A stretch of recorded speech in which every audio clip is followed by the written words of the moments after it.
Well, seeing as it is kind of midwinter here in the Midwest, and I am currently freezing my tail off over here, I figured I'd talk a little bit about winter play. See, these days, if it's snowing outside, I would much rather go snowboarding, but that's just me. Yeah, and there's a lot of guys who are like, oh, you know, if you're hardcore, you're gonna play in the middle of winter. And I used to play in the middle of winter, when we could actually get out to the fields. Yeah, no joke, there were actually a bunch of fields they would say, yeah, we're going to be open in the winter if we can get our car out there. And what we used to do in order to play in the winter, ooh, it's amazing that we're still around these days. I'll give you one good example of this. We were playing on this ex-military base, so they had all these billets and stuff, but there were no windows and no doors in the billet, so we might as well have been playing, you know, basically outside anyway. One of them was determined to be the safe area, and in this little safe area, they actually had this like wood stove set up, you know, try to get some fire going, get some warmth in the middle of nowhere out here. And this is way back in the day when we were all shooting with CO2, so what we would do between games, well, I didn't do it, but a lot of people back in the day, what they would do is they would take their guns next to the fire, put their guns down within about 5 feet of an open fire, and try to warm up their CO2 tank so they could get back out there and start shooting at people. How we didn't blow our faces off, I'm not entirely certain. See, but I had a way around that, you see, because way back when, I was still shooting a 6-pack, so I was shooting 12 grand. You see what I would do? I get one of those like a hot hands kind of thing, you know, kind of they warm up. You get one of those things, you put it inside your BDU pocket, and you put your 12 grams right next to that, and it stayed relatively warm.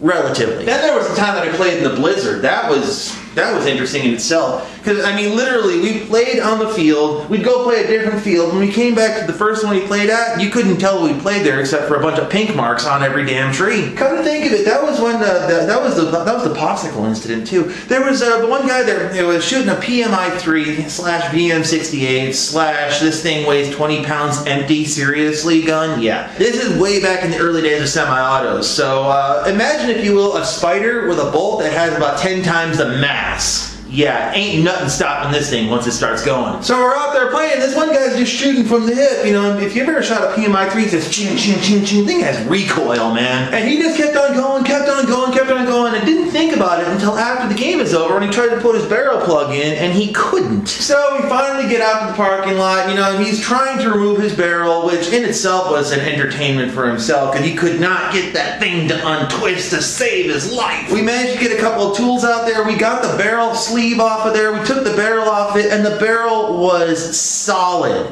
I'm talking like it was, you've ever seen one of those like push-up popsicles? That's what it was like in there. Matter of fact, he took a barrel swab, he started from the back and pushed, and eventually started pushing down on a table like that, and it came out as one solid 68 caliber mass out the end of the barrel. So I guess technically he had the world's longest paintball. Well, frozen slush ball, but whatever. And the paintball industry tried. I mean, they were trying to make winter brands of paint that had whatever in them to not freeze or whatever like that. But you see, I took away a different lesson. Lesson number 1, if you're going to play paintball in the Midwest in the middle of winter, go indoors. Lesson number 2, if you're going to do anything outdoors in the middle of winter, dress appropriately, and at that point, just go snowboarding. So why am I not out snowboarding right now?